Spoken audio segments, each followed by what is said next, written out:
সুপ্রিয় দশম শ্রেণীর শিক্ষার্থীবৃন্দু, অনলাইন ক্লাসে আমি উৎপলেন্দু বিশ্বাস তোমাদেরকে স্বাগত জানাই। আজ আমরা সূচকের একটা সৃজনশীল অঙ্ক নিয়ে আলোচনা করব। তোমরা প্রশ্নটা দেখো। পি এর একটা মান দেওয়া আছে, কি এর একটা মান দেওয়া আছে, আর এরও একটা মান দেওয়া আছে। এখানে প্রমাণ ক নাম্বার প্রশ্নে বলছে পি গুণন কিউ গুণন আর এর সরল মান কত? P to the power A plus B, Q to the power B plus C, R to the power C plus A এর মান নির্ণয় করো। আর গ নাম্বার প্রশ্নটা বলা হলো দেখাও যে P to the power A square plus A B plus B square, Q to the power B square plus B C plus C square, R to the power C square plus C A plus A square এর মান, এবং P to the power A plus B, Q to the power A plus B, R to the power C plus A এর মান সমান। তাহলে আমরা যদি শুরু করি ক নাম্বার প্রশ্নটা দিয়ে, তাহলে আমরা লিখব এখানে আমরা লিখব পি গুণন কিউ গুণন আর। এখন মান দেওয়া আছে পি এর X to the power B by x to the power A গুণন কিউ এর মান দেওয়া আছে X to the power C by x to the power B গুণন আর এর মান দেওয়া আছে X to the power A by x to the power C. তো আমরা সূচকের নিয়মটা কি জানি? ভিত্তি এক থাকলে ভাগের সময় পাওয়ার বিয়োগ হয়। দুটো এক্সের জন্য একটা এক্স আর B minus A into X to the power এটা C minus B into X to the power A minus C. এখন এখানে ভিত্তি তিনটারই এক্স আছে। ভিত্তি যদি এক হয় গুণনের সময় পাওয়ার যোগ হয়। এখন এই তিনটা এক্সের জন্য একটা এক্স লিখব এবং পাওয়ারগুলো যোগ করব। B minus A plus C minus B plus A minus C. তাহলে এখানে দেখো minus C plus C minus B plus B minus A প্লাসে কাটা গেল।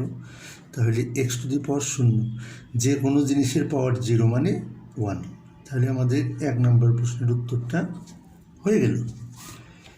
এবার দেখো খ নাম্বার প্রশ্নের উত্তরটা যদি আমরা করতে চাই, এখানে কি বলেছে দেখো। এখন P to the power A plus B, Q to the power B plus C, R to the power C plus A এটার মান নির্ণয় করতে বলা হয়েছে। তাহলে আমরা যদি পি এর মানটা বসাই X to the power B by x to the power A whole to the power A plus B, Q এর মানটা কত? X to the power C by x to the power B whole to the power B plus C, আর এর মানটা কত? X to the power A by x to the power C whole to the power C plus এ। এখন ওই আগের অঙ্কটার মতন ভিত্তি যদি এক হয় ভাগের সময় পাওয়ার বিয়োগ হয়, তাহলে দুটো এক্সের জন্য একটা এক্স বি মাইনাস এ, তার পাওয়ার কত? A plus B. এখানেও X to the power C minus B power কত? B plus C. এখানেও X to the power A minus C power কত? C plus A. আমরা জানি পাওয়ারের পাওয়ার গুণ হয়, তাহলে পাওয়ারের পাওয়ার গুণ হলে এক্সের পাওয়ার এটা, তার পাওয়ার এটা, দুটো গুণ হবে। তাহলে এক্সের পাওয়ার এ প্লাস বি। একটা জিনিস খেয়াল করো, এখানে বি মাইনাস এ আছে, আমি যদি একটা মাইনাস কমন নেই তাহলে এটাকে আমরা লিখতে পারি এ মাইনাস বি। অর্থাৎ মাইনাস দিয়ে একে গুণ করলে হবে মাইনাস এ, আর মাইনাসে প্লাস বি, এখানে এটা আছে। তো অনুরূপভাবে এক্স টু দি পাওয়ার এটাও লিখি বি প্লাস সি, আগে একটা মাইনাস কমন নিলে এটা লেখা যাবে বি মাইনাস সি। আর এখানে x to the power C plus A, আগে একটা মাইনাস কমন নিলে এটা লেখা যাবে সি মাইনাস এ। তো আমরা এটা সূত্র জানি A square minus B square, x to the power B square minus C square, x to the power এটা C plus A C minus A C square minus A square. এখন ভিত্তি যদি এক থাকে গুণনের সময় পাওয়ার যোগ হয়, তাহলে এক্স টু দি পাওয়ার আমরা যদি করে দিই একবারে ব্র্যাকেটের আগে মাইনাস আছে, চিহ্নগুলো পরিবর্তন হবে, মাইনাস এ স্কোয়ার মাইনাসে মাইনাসে প্লাস বি স্কোয়ার। এবার সূত্রের প্লাস আর মাইনাসে মাইনাস, তাহলে মাইনাস দিয়ে এটাকে গুণ করলে মাইনাস বি স্কোয়ার মাইনাসে মাইনাসে প্লাস সি স্কোয়ার, আবার প্লাস সূত্রের প্লাসে মাইনাসে মাইনাস দিয়ে সি স্কোয়ারকে গুণ করলে মাইনাস সি স্কোয়ার মাইনাসে মাইনাসে প্লাস এ স্কোয়ার, তাহলে মাইনাস এ square plus B square minus B square plus C square minus C square কাটা গেল, তাহলে এক্স টু দি পাওয়ার 0 মানে কত 1, তাহলে এটারও আমরা একটা মান পেয়ে গেলাম 1।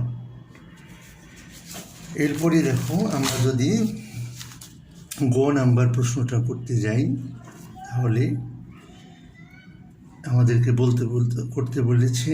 এখন আমরা এখানে লিখব P to the power A square plus A B plus B square, Q to the power B square plus B C plus C square, R to the power C square plus C A plus A square. এখন আমরা যদি P এর মান বসাই, P এর মান কত x to the power B by x to the power a, এর পাওয়ারটা হলো a square plus A B plus B square. Q এর মানটা বসাবো x to the power C by x to the power B whole to the power B square plus B C plus C square. আর এর মানটা হলো x to the power A by x to the power C whole to the power C square plus C A plus A square.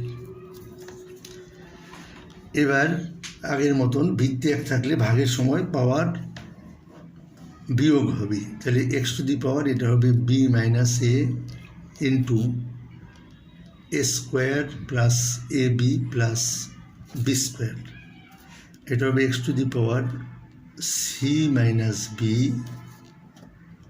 Into b square plus B C plus C square. এখানে x to the power A minus c, এখানে হবে c square plus C এ plus এ square. এখন একটা জিনিস খেয়াল করো সবাই, এখানে দেখো আমরা সূত্র ফেলতে পারি না। আমাদের যদি এরকম হতো এ minus B into a square plus A B plus B square, তাহলে একটা সূত্রে ফেলতে পারতাম। তাহলে এটা বানাতে চাইলে আমরা যদি এখানে একটা মাইনাস কমন নিই, তাহলেই হয়ে যায় এ মাইনাস বি।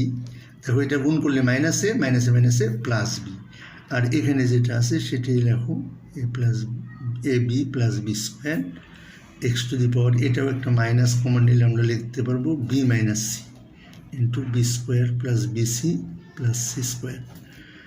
আর এখানেও একটা মাইনাস কমন নিলে আমরা লিখতে পারবো সি মাইনাস এ into c square plus C এ প্লাস এ স্কোয়ার। এবার দেখো এটা একটা সূত্র পড়ে গেছে, আগে মাইনাস আছে, তাহলে এটা একটা সূত্র পড়লে a cube minus b cube, a cube minus b cube x to the power, আগে মাইনাস আছে, এটা বি কিউব মাইনাস সি কিউবের সূত্র পড়লো, আর এখানে সি কিউব মাইনাস এ কিউবের সূত্র পড়লো। এই আগের অঙ্কটার মতন ভিত্তি যদি এক হয়, গুণনের সময় পাওয়ার যোগ হয়। আমরা ব্র্যাকেটটাকে যদি তুলে দিই মাইনাস এ কিউব মাইনাসে প্লাস বি কিউব, সূত্রের প্লাস, আর এখানে একটা মাইনাস আছে, প্লাসে মাইনাস দিয়ে বি কিউবরে গুণ করলে মাইনাস বি কিউব মাইনাসে প্লাস সি কিউব। আবার এটাও সূত্রের প্লাস, আর মাইনাস গুণ করলে মাইনাস দিয়ে গুণ করে দিলে মাইনাস সি কিউব মাইনাসে প্লাস এ কিউব। তাহলে এখানে আমরা দেখি plus a cube plus b cube minus b cube plus c cube minus c cube কাটা গেল, তাহলে এক্স টু দি পাওয়ার 0 মানে কত 1। তো প্রশ্নে বলেছিল এইটা এত এর মান, এবং এখানে দেখো আবার এখানে প্রশ্নটা লিখতে হবে এরকম, আবার p to the power A plus b into q to the power B plus c into r to the power C plus a. তো এখন যদি পি এর মান আমরা বসাই, তাহলে হবে x to the power B by x to the power A whole to the power A plus B, Q এর মান x to the power C by x to the power B whole to the power B plus C, আর এর মান x to the power A by x to the power C whole to the power C plus এ। এখন এটা যে অঙ্কটা আমরা আমাদের খ number অঙ্কে এটা পেয়েছিলাম, দেখো তাহলে আর আমাদের অঙ্কটা করতে হবে না, আমরা এখান থেকে সরাসরি 1 লিখে আমরা বলতে পারি ক্ষতে প্রাপ্ত, ক্ষতে প্রাপ্ত, খ হতে প্রাপ্ত। তাহলে এইটা এবং এইটা এই দুটোর মানই এক হলো, এজন্যে আমরা এখানে লিখতে পারবো যে সুতরাং p two the power a square plus ab plus b square into q two the power b square plus bc plus c square into r two the power c square plus ca plus a square এবং p two the power a plus b q two the power b plus c into r two the power c plus a এর মান সমান। যেহেতু এটা দেখাতে বলেছিল সেহেতু আমরা লিখে দেব শুট। তো ধন্যবাদ শিক্ষার্থীরা, আশা করি তোমরা অঙ্কটা বুঝতে পেরেছো। বাসায় একটু চেষ্টা করবে। সবাই সুস্থ থাকো, ভালো থাকো। ধন্যবাদ।